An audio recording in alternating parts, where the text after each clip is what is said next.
ଆଜିର ଭିଡିଓରେ ବର୍ଣ୍ଣମାଳାର ଚତୁର୍ଥ ଅକ୍ଷର ପାଖକୁ ଯିବା ଯୋଉଟା ହେଲା କଣ ନା ଆମର ଦୀର୍ଘ ଇ। ଦୀର୍ଘ ଇରୁ କଣ କରିବା ନା ବାକ୍ୟ ଗଠନ କରିବା। ଶବ୍ଦ ତିଆରି କରିବା ତାପରେ ବାକ୍ୟ ଗଠନ କରିବା। ତ ପ୍ରଥମ ଶବ୍ଦ ହଉଛି ଈଶ୍ୱର। ବାକ୍ୟ କରିବା ଈଶ୍ୱର ସୃଷ୍ଟିର ପ୍ରତ୍ୟେକ ଜୀବକୁ ସମାନ ଭାବରେ ରକ୍ଷା କରନ୍ତି।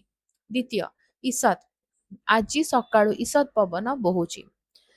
ଥର୍ଡ ଈର୍ଷା ଅନ୍ୟର ଉନ୍ନତି ଦେଖି ଈର୍ଷା କରିବା ଉଚିତ ନୁହେଁ। ଫୋର୍ଥ ଈଶାନ ବାସ୍ତୁଶାସ୍ତ୍ର ଅନୁସାରେ ଈଶାନ କୋଣରେ ପୂଜା ଘର ରହିବା ଶୁଭ। ପଞ୍ଚମ ଇପ୍ସିତ କଠିନ ପରିଶ୍ରମ ଦ୍ୱାରା ହିଁ ଇପ୍ସିତ ଫଳ ମିଳିପାରେ। ସିକ୍ସଥ ଇକ୍ଷଣ ବୈଜ୍ଞାନିକ ମାନେ ଗ୍ରହ ଗୁଡ଼ିକର ଇକ୍ଷଣ କରୁଛନ୍ତି। ସେଭେନ୍ଥ ଇଥର ବିଜ୍ଞାନ ପରୀକ୍ଷାଗାର ଇଥରର ବ୍ୟବହାର କରାଯାଏ। ଇହିତ ତୁମର ଇହିତ କାର୍ଯ୍ୟ ଶୀଘ୍ର ସଫଳ ହେଉ। ନାଇନ୍ଥ ଇହା ଜ୍ଞାନ ଆହରଣ ପାଇଁ ମନରେ ଇହା ରହିବା ଜରୁରୀ। ଟେନ୍ଥ ଇଦୃଶ ମୁଁ ପୂର୍ବରୁ କେବେ ଇଦୃଶ ସୁନ୍ଦର ଦୃଶ୍ୟ ଦେଖି ନଥିଲି। ଇଲେଭେନ୍ଥ ଇଶା ଚାଷୀ ହଳ କରିବା ପାଇଁ ଲଙ୍ଗଳର ଇଶା ପ୍ରସ୍ତୁତ କରୁଛି। ଟୁଏଲ୍ଥ ଇସିତା ଦେବୀଙ୍କର ଇସିତା ଶକ୍ତି ସମସ୍ତଙ୍କୁ ମୁଗ୍ଧ କରେ। ଥର୍ଟିନ୍ଥ ଈଶ୍ୱରୀ ଜଗତର କଲ୍ୟାଣ ପାଇଁ ଆଦ୍ୟଶକ୍ତି ମା ଈଶ୍ୱରୀ ପୂଜା ପାଆନ୍ତି। ଫର୍ଟିନ୍ଥ ଈଶ୍ୱରତ୍ୱ ମାନବ ସେବା ମଧ୍ୟରେ ହିଁ ଈଶ୍ୱରତ୍ୱ ଲୁଚି ରହିଥାଏ।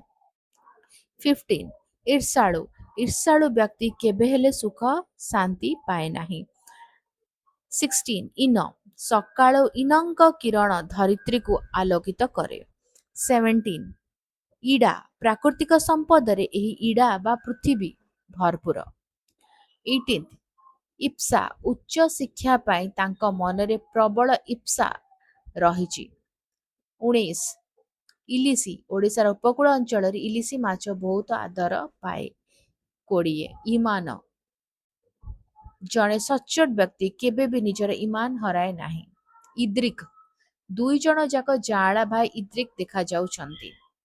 23 ଈଶୋପନିଷଦ ଈଶୋପନିଷଦରେ ଆଧ୍ୟାତ୍ମିକ ଜ୍ଞାନର ଗଭୀର ବ୍ୟାଖ୍ୟା କରାଯାଇଛି। ଇସିକା ଶିକାରୀ ଜଣକ ଧନୁରେ ଇସିକା ଯୋଡ଼ି ଲକ୍ଷ୍ୟ ଭେଦ କଲା।